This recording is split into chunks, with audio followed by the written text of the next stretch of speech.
Ladies and gentlemen, thank you for joining us and welcome to the Thryv third quarter 2025 earnings call. After today's prepared remarks, we will host a question and answer session. If you would like to ask a question, please raise your hand. If you've dialed in to today's call, please press star 9 to raise your hand and star 6 to unmute your line when prompted. I will now hand the conference over to Cameron Lessard, Vice President of Corporate Development and Strategy. Please go ahead. Good morning, and thank you for joining us for Thryv Holdings' third quarter 2025 earnings conference call. With me today are Joe Walsh, Chairman and Chief Executive Officer, and Paul Rouse, Chief Financial Officer. During this call, we will make forward-looking statements that are subject to various risks and uncertainties. Actual results may differ materially from these statements. A discussion of these risks and uncertainties is included in our earnings release and SEC filings.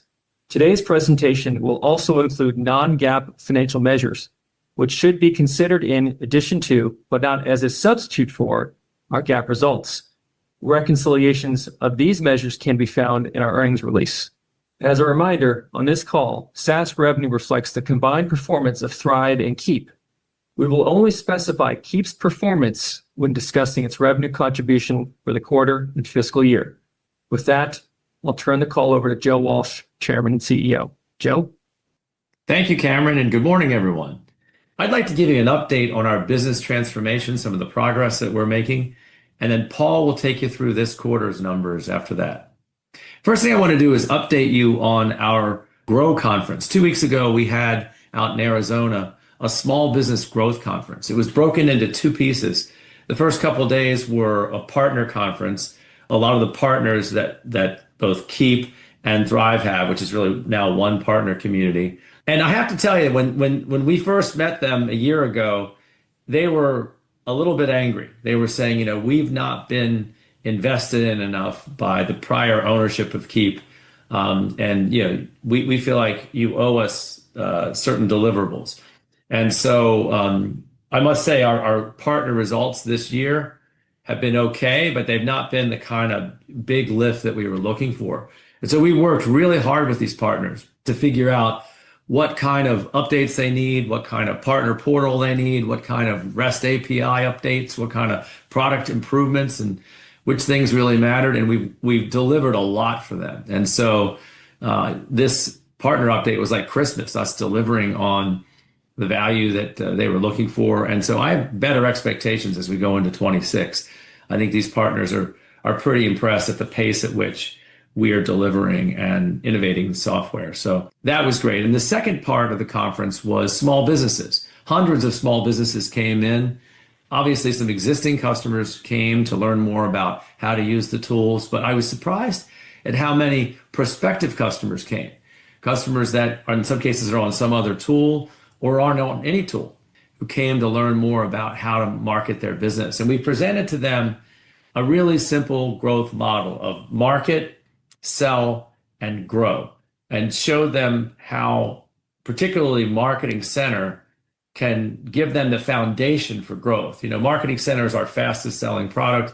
It's really become the tip of the spear for us as we've settled in on this kind of market, sell, grow strategy. And it really gives you all the good hygiene. It gets your listings managed all across the web. It gives you a well-built website that's not only search engine optimized, but it's answer engine optimized, which is really important because the answer engines are gaining share every day.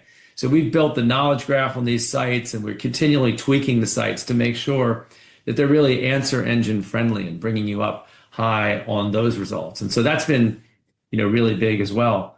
When you have a Marketing Center, you have call tracking numbers, so you can track results everywhere, online, offline. So you can figure out the truck wrap that you have. Does that pull calls? The yard sign you have in front of the job that you're doing. When you're doing stuff in social, how is that pulling?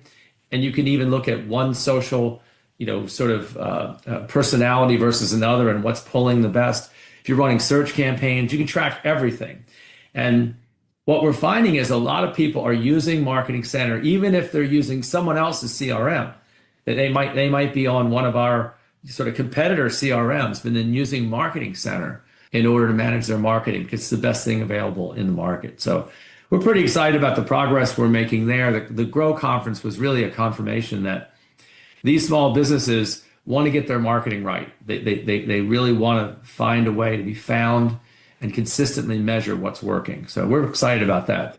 We were also able to update the attendees on the AI developments that we've experienced. We're rolling out lots of AI within the software. We've got social captioning where when you do social posts, it can help you write that social post in your personality. If you are posting a photo, it can help you caption that, suggest several captions. You can pick the one that you think works the best. Review response is a big deal because lots of these small businesses have a tough time keeping up with reviews. So the software goes and finds the review, brings it to you, make sure you don't miss it, and suggests several review responses. And you can just pick the one in the middle or the one that you think is the best voice for you, and it posts it, and it's all taken care of. And you don't have to kind of make a sticky note to remember to do it. It's all happening in real time. Your listings, it is helping you with everything, with service descriptions. If you've got a new area of your business or something, you can use the AI to help you write a very professional service description of what you do, so that so not all of our customers are the best wordsmithers. So it kind of gives them a more polished face. Everything to do with websites. We've got obviously a service that we provide as a company to build big, powerful websites for customers, but sometimes they don't need all that. And so we've got a simple AI website builder now. It'll be out in a couple of weeks that will allow a small business to come in and just spin up a quick website using AI. Copywriting assistant. When you're sitting there and you're doing any kind of copywriting for landing pages or trying to build a little email campaign, we've got that built right into the tool where that's happening. You've got call analysis. This is something we've had in beta for a little while. It's working really well, where it takes your calls and actually gives you a transcript of the inbound call and then does lead scoring on it. I was talking to one of our partners at the conference who was in on the beta, and he was telling me about a dentist that he has out in the Pacific Northwest who over a 2-day period of time got 27 leads. He got a full transcript of the entire call, and they were all lead scored. And the lead was the dentist was just dumbfounded. He said, "I can't believe this. That this 27 leads, and they're scored, all the details." And the partner said, "Hey, it's just the beginning. This is the future. This is what these guys are delivering." So really excited about the lead scoring and call analysis. So AI is being used throughout the product to make it easier for small business people, kind of meet them where they are. And obviously AI is doing a lot internally for us as a company. All the fulfillment that we're doing, where we're building sites, doing social, we're using AI to amplify our productivity. Our legal department uses it. We're using it in accounting. We're using it all over the company. So, you've probably heard from other businesses that they're finding, meaningful efficiency there. And then maybe most importantly, in our software development team, they're using all the latest tools to amplify and speed up the roadmap of development. And then obviously using AI for QA, trying to make sure that the quality is there and speed up the process of finding if there are any bugs, get to the bottom line, get it sorted and get them squared away. So AI has been a big lift for us. It's been a big part of our progress that we've made this year, and really feel as though the availability of AI in the software is a big tailwind for us as we go into next year. Really excited about that. So I've got a couple other comments to make later, but I know you're anxious to hear the numbers. So let's turn it over to Paul and let Paul take you through the numbers. Paul? Thanks, Joe. Let's dive into the numbers. SaaS reported revenue was $115.9 million in the third quarter, representing an increase of 33% year over year. Keep contributed $16.8 million in the third quarter. Excluding Keep, Thryv SaaS business grew 14% year over year. SaaS adjusted gross margin increased 80 basis points year over year, reaching 73%. In the third quarter, SaaS adjusted EBITDA increased to $19.6 million, exceeding guidance and resulting in an adjusted EBITDA margin of 17%. We ended the third quarter with 103,000 SaaS subscribers, including 13,000 from Keep, representing a 7% increase year over year. With a large established customer base now in place, our focus is on increasing spend per customer by driving adoption of more products and solutions, especially among our high-value clients and larger businesses. This approach meaningfully expands SaaS lifetime value and is a more efficient driver of profitability. In the third quarter, overall SaaS ARPU reached $365, with Thryv at $355, up sequentially, and Keep ARPU remaining strong at $437. Seasoned NRR declined to 94% this quarter, primarily reflecting noise introduced as we transition legacy digital marketing services clients onto our modern SaaS platform. As we systematically wind down older tech platforms on our marketing services side, we are upgrading clients to our current software offerings while honoring their previously committed pricing, vastly improving the value they receive, but introducing a wave of smaller accounts into our base, which temporarily impact ARPU at the time. These accounts from our Q3 2023 migration are now cycling into the seasoned NRR calculation after crossing the 12-month threshold. The performance we're seeing from this group is consistent with the minimal initial commitments and lower propensity to expand spend compared to our higher quality software clients. This is all part of a broader business transformation, and while some SaaS metrics will show temporary noise during this transition, we are making steady progress building a solid software client base with strong underlying fundamentals. Multi-product adoption continues to accelerate in the third quarter. Clients with 2 or more SaaS products grew to 17,000, or 20% of our base, compared to 15,000, or 16%, a year ago. Thryv centers per client was 15% at the end of the third quarter, compared to 12% in the prior year. Moving over to marketing services, third quarter revenue was $85.7 million and above guidance. Third quarter marketing services adjusted EBITDA was $21.2 million, resulting in an adjusted EBITDA margin of 25%. As anticipated, this quarterly performance is subject to the dynamics of the print schedule, which performed better than expected and returned to normalized levels starting in the second quarter.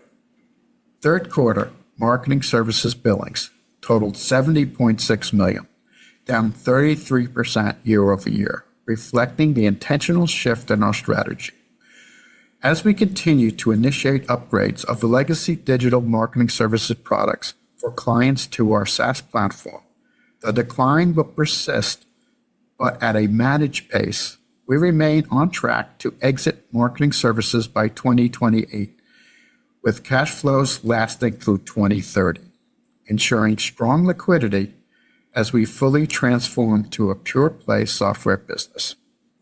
Total company billings were $184.2 million, down just 4% year over year, underscoring the company's steady progress as it transforms into a leading SaaS business and positions itself to stabilize total revenue and return to sustainable growth.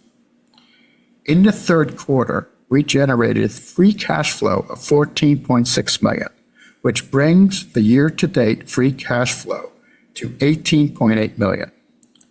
We ended the third quarter with net debt down $9 million to $265 million, bringing our leverage ratio to 1.9 times.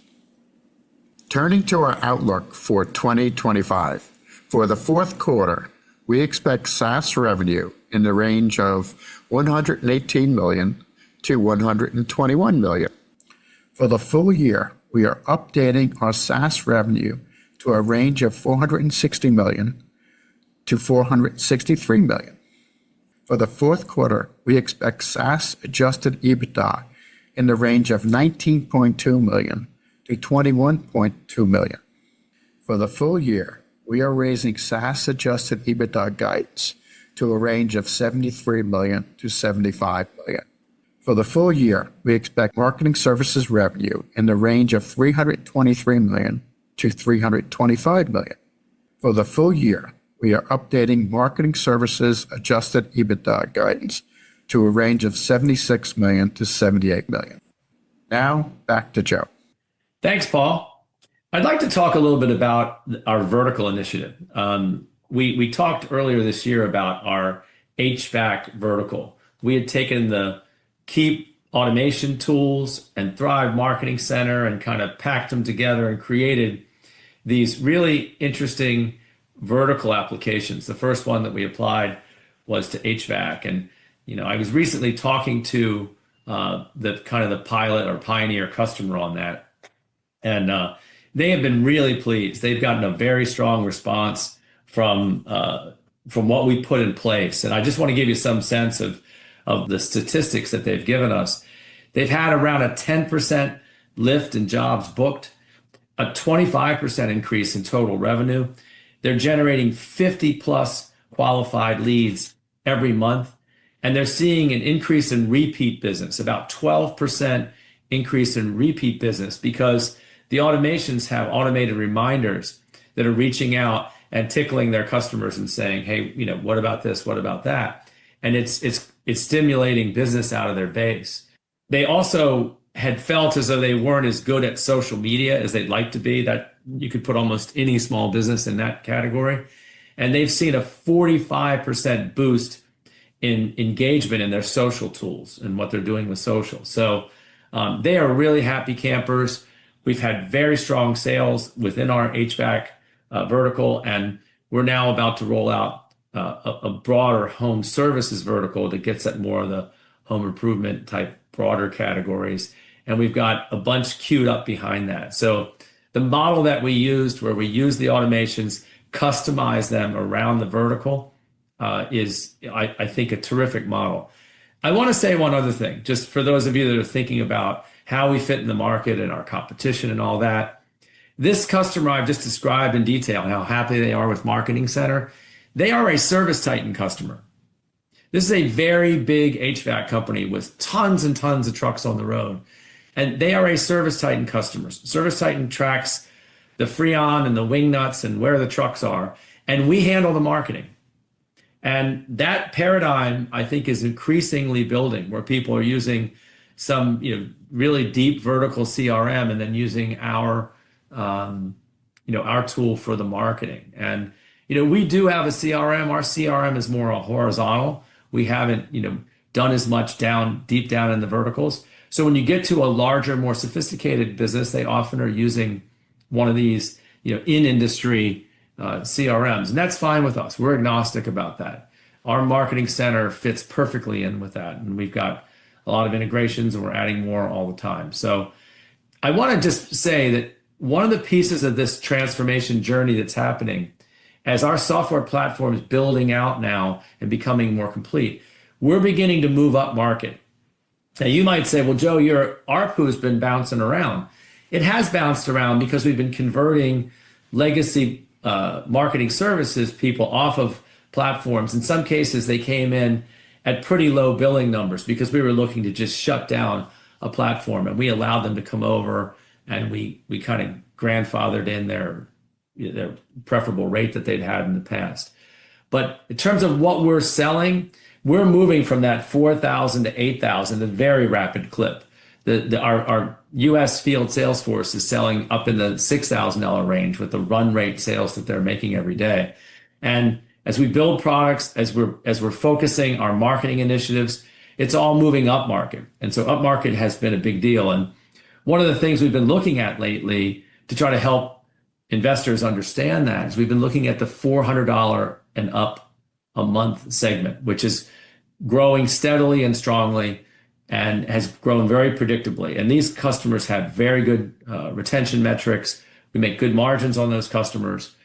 And it helps sort of weed out the noise that's there with some of the smaller customers that have come in through these conversions. So we'll talk about that more in the future, but our transformation as a business is continuing at a nice pace.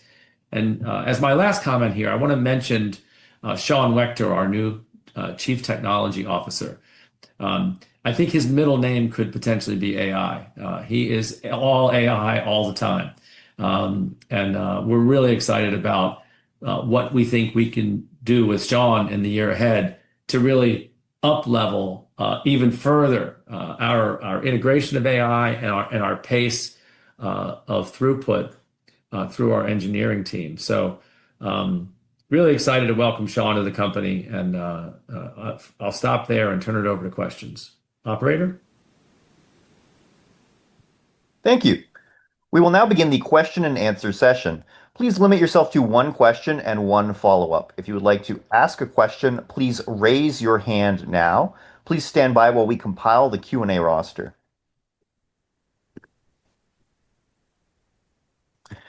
Your first question comes from the line of Scott Berg with Needham & Company. Your line is open. Please unmute yourself, sir. Hi, everyone. Thanks for taking my questions here. Joe, I wanted to start off on the SaaS business. Obviously, growth remains reasonably strong, but you did miss your guidance in the quarter on a very minimal amount, but did come in at the very low end of the range. Help us understand kind of what's happening, whether it's on the new sales side or the expansion side, to kind of drive the results versus your expectations 90 days ago. Thanks. Yeah, I mean, look, as you say, we are making really good progress transforming what used to be a phone book business into a SaaS software business. And there's a lot of execution involved. And, our execution wasn't flawless in this quarter. You guys often ask me about the macro and, whether it's the economy. I can't blame anything outside at all. Our execution just was a smidge shy of where we wanted to be. And I think we are doing the things that we need to make sure we continue to execute even better going forward. So I don't think there's any big message or any big trend here. We just didn't deliver it perfectly, but I don't have any complaints about the market or anything like that. Yeah. And then in your pre-scripted remarks, Joe, you had talked about how, I'll paraphrase, partner results have been just kind of okay to date, maybe relative to your expectations. How do you improve some of that partner opportunity with the Keep ecosystem that you all obviously brought over? Is this purely just a function of the additional innovation that you spoke about with some more time with these partners, or as you've had a chance to kind of work with them the last 9 months or so, have you been able to find anything else differently maybe that you have to implement in your strategies there to maybe leverage that ecosystem even more? Yeah, Scott, I mean, you know the old Infusionsoft Keep really well, and they had primarily built their business through the partner channel. They used to have those really gigantic icon conferences with over 2,000 people, and it was partner driven. And then under some different leadership and ownership or whatever, they sort of pivoted away from partner and attempted to try to build a more down market direct channel for a few years. And the partners felt neglected. And so when we showed up at the initial Grow conference, which was days after we made the acquisition, I had a line of partners wanting to basically not yell at me, but pretty close and say, we've been neglected for years. You guys, the innovation has slowed down, and some of the basic tools and things that we need, we haven't been getting, and these guys haven't really been listening to us. And I hadn't fully understood that during the diligence process. I was thinking we could dump some gas on the fire and really get that partner thing rocking right away. And they wanted they wanted some service first. And so we've worked really hard over the course of this year to listen to them, prioritize their needs, and begin delivering them. And we have, in fact, delivered a bunch of them. And the feedback I got at our Grow conference 2 weeks ago was, way to go. We really appreciate it. And I think that the partner morale and enthusiasm for what we're doing is rising beautifully right now. And I think some of these partners work across different tools than just Keep. It's not the only thing that they do. They also work with other partners, and I think they're turning our way, more excited about what we're doing. So, I was probably polite when I talked about last year's partner performance. It was weak, compared to what I was counting on. It's probably the primary difference in the results versus what I'd planned. But having just pressed the flesh and spent 3 days with a whole bunch of them, I have a really good sense for a re-acceleration in 2026 based on what we've done and based on several deliverables that are coming out over the next number of months. So I don't think it's a permanent or terminal problem. I think it's difficult when you do an acquisition to really know all the sentiment and all the momentum around everything that's going on in the business. And I still would have done the acquisition. I'm still happy with it, still excited about where we are. There just was a little bit of a one step back before we could move forward. Understood. Thank you for taking my questions. Thanks, Scott. Your next question comes from the line of Jason Kreyer with Craig-Hallum. Your line is open. Please go ahead. All right. Can you guys hear me okay? Yes. Okay, great. Thank you. So Joe, look, you just held this user conference. Just curious, any takeaways from customers as far as what the current environment feels like, any changes to purchasing decisions? You had admitted in the last question that like you're not blaming the macro or anything, but just give us a tone for how things feel out there. I think they're pretty decent. I've said to you before, generally speaking, our customer base fix the nasty things in life. So, we're not doing high-end retail here or dining or, the consumer's a little soft or that's really not us. When you're, air conditioning doesn't work or it's cold in your house or, you have a broken window, you call our guys and they take care of it. So we're not that economically sensitive. When we don't deliver, it's mostly our fault. I really can't. There's probably better people for you to tap into the macro. We really, even if the macro were crappy, we could still crush our numbers with great execution. It's really down to us. So, having said that, just talking to people, I think the market's fine. I don't really think there's any. I mean, obviously it's a bifurcated market. The highest end of the consumer, owns stocks and is watching them go up and is excited about it, and seems to be, a little softness at the other end. I mean, just it seems to be a general observation, but I don't think that's affecting Thryv's results. Okay. Appreciate the thoughts nonetheless. Wanted to just follow up on the vertical sales emphasis, the HVAC stuff. As we look out over the next several quarters, how does this manifest in fundamentals? Like, does this drive NRR? Does this curb churn? Or does this grow ARPU? Like, maybe you can walk through what we should expect over the next several quarters.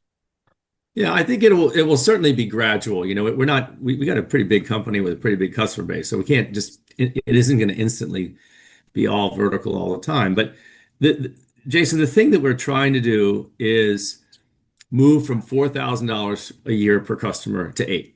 And as I mentioned, the run rate of our premise sales team is more like $6,000 right now. And the overall number's lower in part because of some of the conversions of legacy marketing services. And some of those people have come over at much, much lower price points. And I mean, just for the avoidance of doubt, our sales force isn't even calling on them. We don't really call on anybody at much under about $350, $400 a month. They're sort of inert, just doing their thing. We're not really working that group very hard, so it's hard to get much NRR out of people you aren't even calling on. So anyway, back to what's going to happen with verticals. I think these early sales in the verticals that we've working have been coming in, more like the 8,000 that we're going for, like right now. So we're ending up making larger sales, and we're selling to a little bit larger businesses, which is ultimately our goal. This might surprise you, but a solopreneur who has less than $500,000 of revenue is churnier than a business with, say, a million or 1.2 million or 1.5 million of revenue that has, 7, 8, 10, 12 employees. And in our base, we still have a reasonable number of these solopreneurs, and that's where some of the churn noise comes from. So what the vertical push is allowing us to do, and as well as a number of other things that we're doing in our whole go-to-market data strategy, is we're putting our sales resource against a little bit bigger businesses. These are not giant companies. We're talking about 10 employees, 15 employees. But we're calling on those little bit bigger employees that are, a little bit bigger businesses that are a little bit more stable. And the vertical program is allowing us to really get traction there, because sometimes when you call on a bigger business, they'll say, "Oh, I already have a CRM," because we offer a CRM. But what they often are not happy with is how they're managing their overall marketing, how they're measuring their marketing, how they're doing with social media. A lot of them are befuddled with the answer engines, concerned about trying to make sure that they're coming up high in the answer engine results, and don't really have an answer for that. They need some help. There's a number of elements there. Some of them are doing search engine marketing with some guy out of the trunk of his car, and it's okay, but not that great. They want to professionalize it, and they want to be able to measure how it works. So we're a great answer in all those areas. And so increasingly what's happening is we're sitting in alongside of other people's CRMs, and we're doing the marketing and they're doing the back office stuff. And so I think you said, what will we see? I think you will see steady improvement in ARPU. I think just the things that have drug us closer to $4,000, I won't say we're all the way through, but we're through a lot of that. And I think that our sales organization have a lot to sell now. We've built out the product line a lot, and I think we'll be able to make larger sales to customers on which we'll make higher margins, have lower churn, and you can see it when you look at that quality metric beginning to really settle in and move. And I don't focus as much on the absolute gross customer amount. I'm focused on building that quality metric, because there's a little bit of noise in our base from some of those conversions. So anyway, that hopefully gives you some sense for the vertical strategy, Jason. Gives me great sense. Thanks, Joe. Appreciate it. Your next question comes from the line of Arjun Bhatia from William Blair. Your line is open. Please go ahead. Perfect. Thank you. This is Alinda Lee on for Arjun Bhatia. Thanks for taking the question. With the onboard of CTO Sean for a little over a month now, Joe, what are the early strategies in the works to achieving operational efficiency, product acceleration, and also AI innovation? Yeah.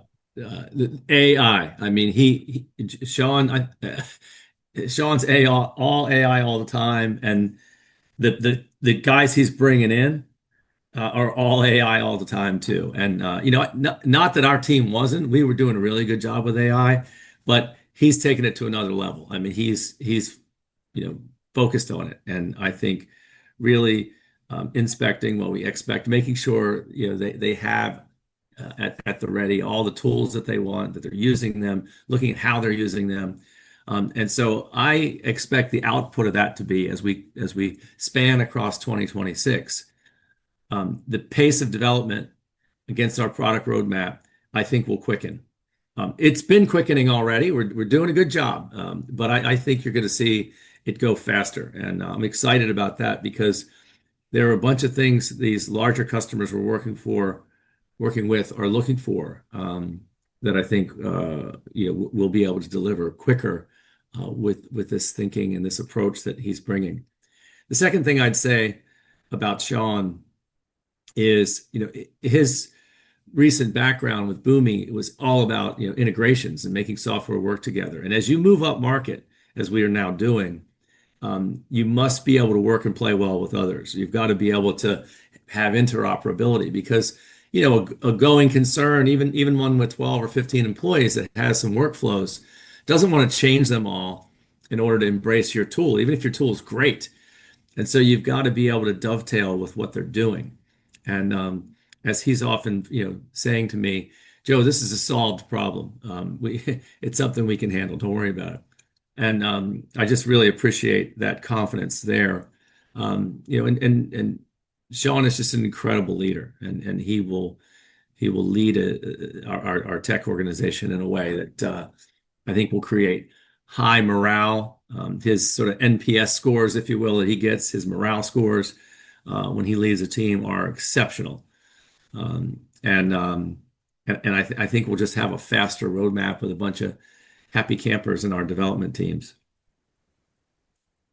Awesome. And with the new vertical product in home services, are you approaching the product development in a similar way as with Thryv for HVAC, where you work with the industry leader in the market in creating that product? How should we think about just product roadmap in the future in terms of vertical play? Yeah, I think, as we've got these powerful automations that are kind of, if when, processes. And it's a question really of working with a leader in the space and understanding what best practices are, what they do. And once you get inside of home services, whether it's electrical or roofing, they start to get to be pretty similar. There can be some nuances around insurance or, some other details, but there are a lot of similarities. So you're not starting from scratch. So that team are working hard.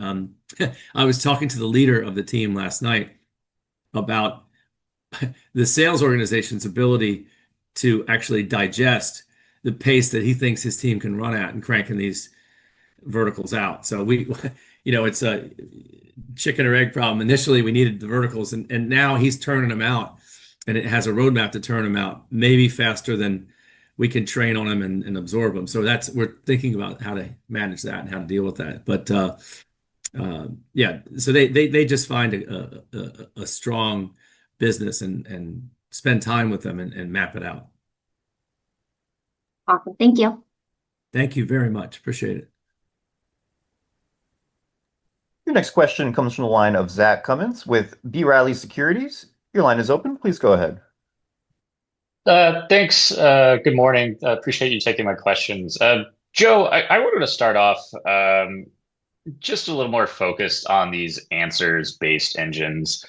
I know it's been a big concern for many publishers and small businesses around visibility of their websites within this evolving dynamic. So can you talk a little bit more about what Thryv's doing to make sure that your customers are remaining visible within these answers-based engines?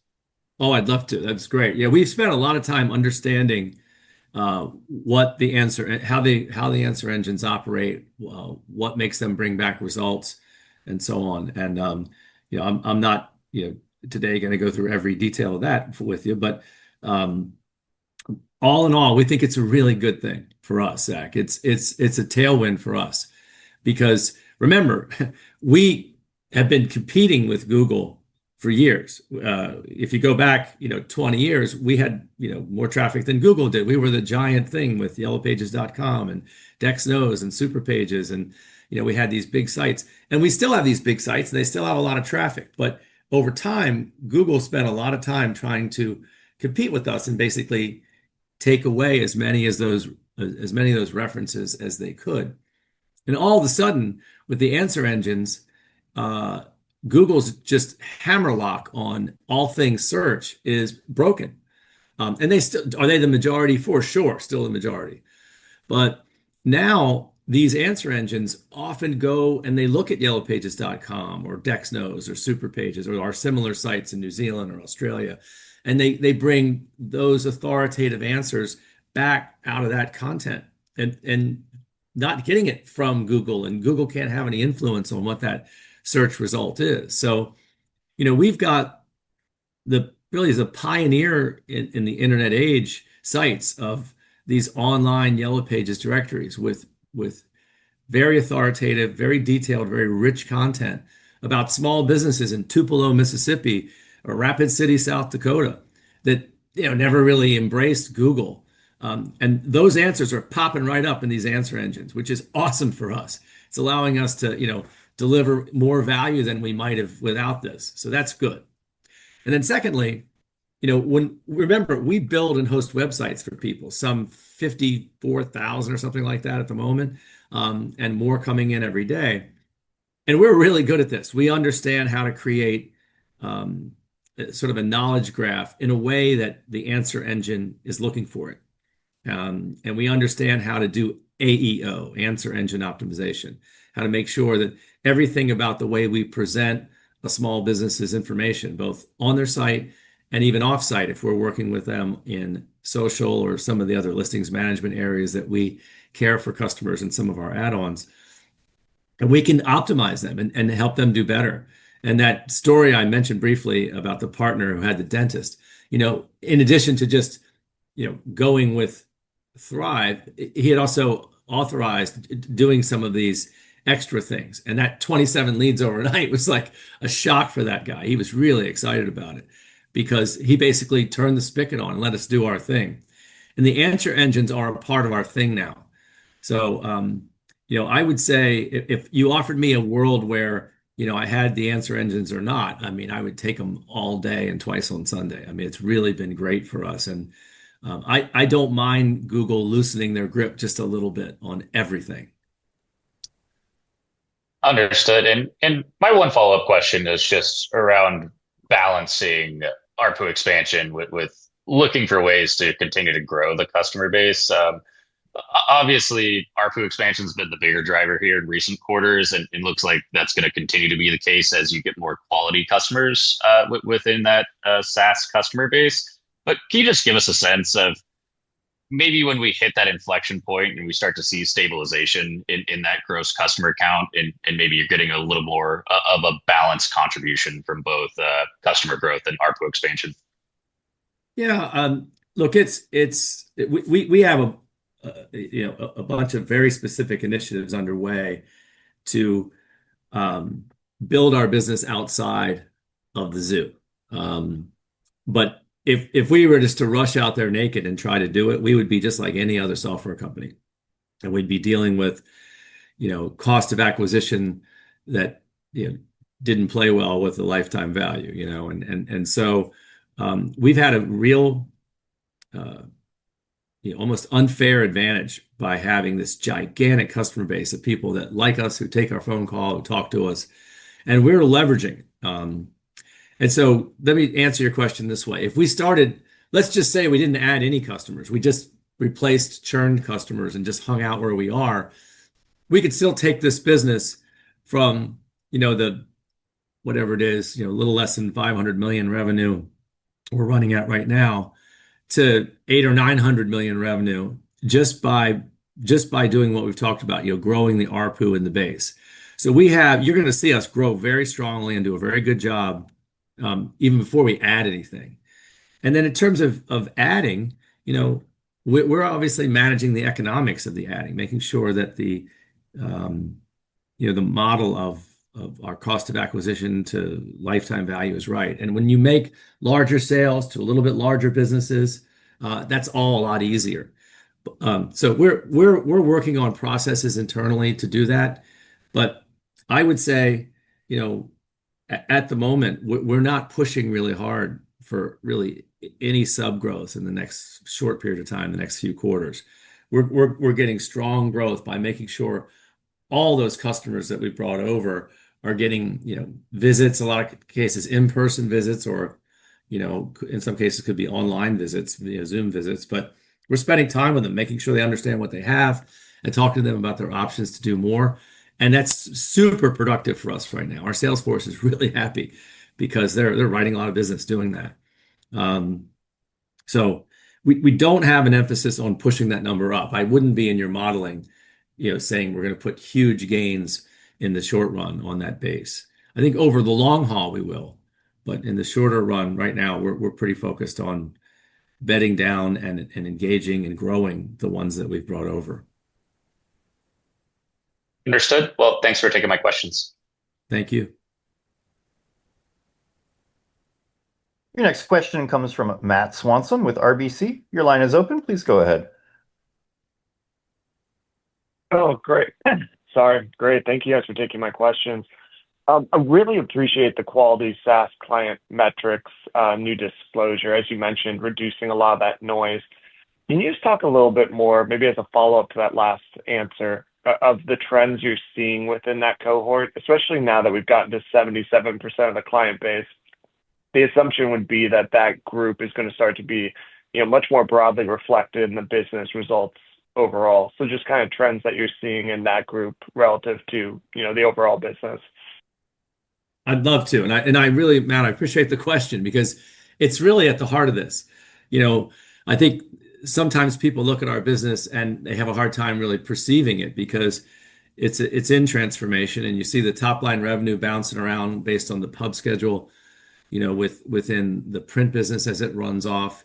And then there are customer bases or customer groups, in some cases, that came over in clumps, some of which are pretty far below the spend levels that we're spending time with our field sales force.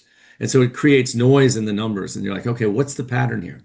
And so I think if you look at these customers spending $400 or more, they tend not to be solopreneurs. They tend to be, businesses with, multiple employees and, a little bit of billings. They're actually kind of real companies. And so, they tend to churn less. And their willingness, their interest, their ability to buy more tools from us, buy more software from us, and utilize it is greater. And so we find we're able to talk to somebody in the business who's managing, the marketing or managing the software, and we're able to, work with them and talk with them about that. So that's very rewarding for us. And a lot of times these businesses are also succeeding. They themselves are growing. And so, year over year over year, they have more revenue, they have more resources, and they have a greater ability to buy more. And it's a virtuous circle where our offerings are helping them get leads and grow and build their order book. And with that growth, they then can buy more stuff.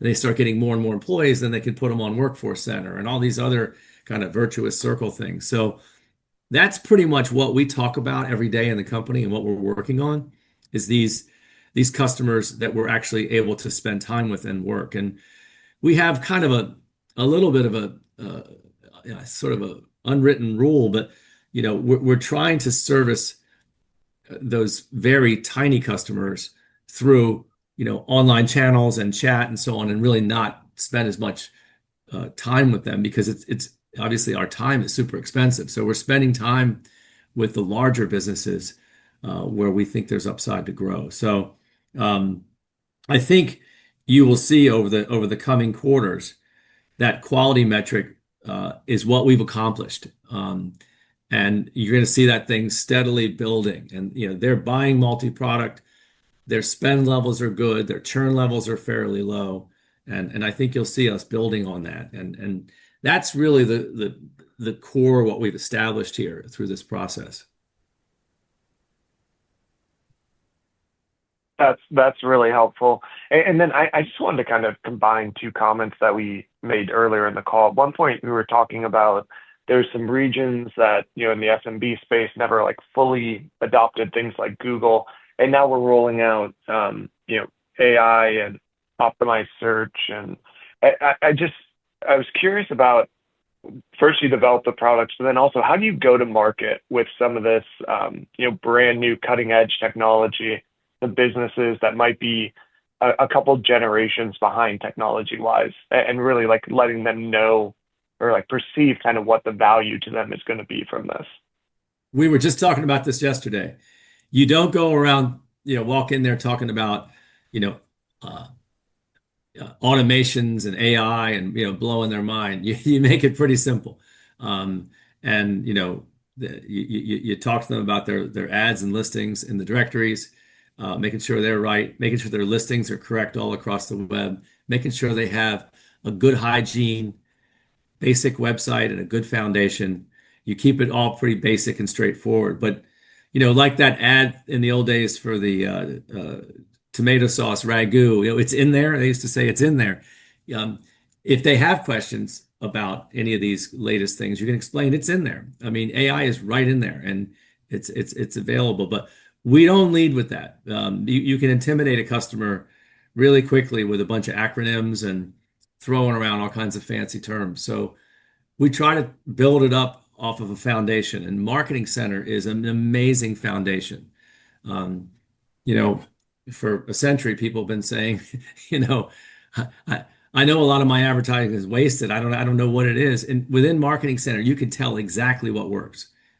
We are able to put call tracking numbers on offline things, online things, everything you do. You can take a look at heat maps for your website, bounce rates for your website. You can put widgets on your website, chat tools, every which way somebody can come at you. We can measure it and facilitate it and improve it through Marketing Center. And,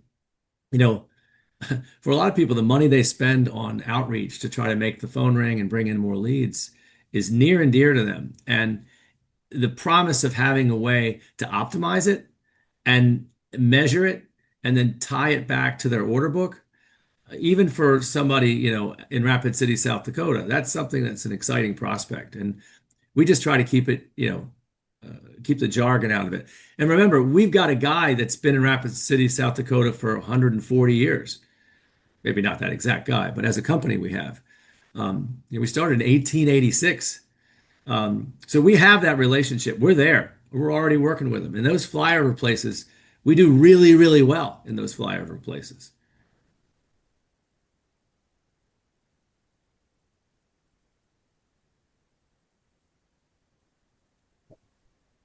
Matt, did I answer your question? There are no further questions at this time. This concludes today's call. Thank you for attending. You may now disconnect.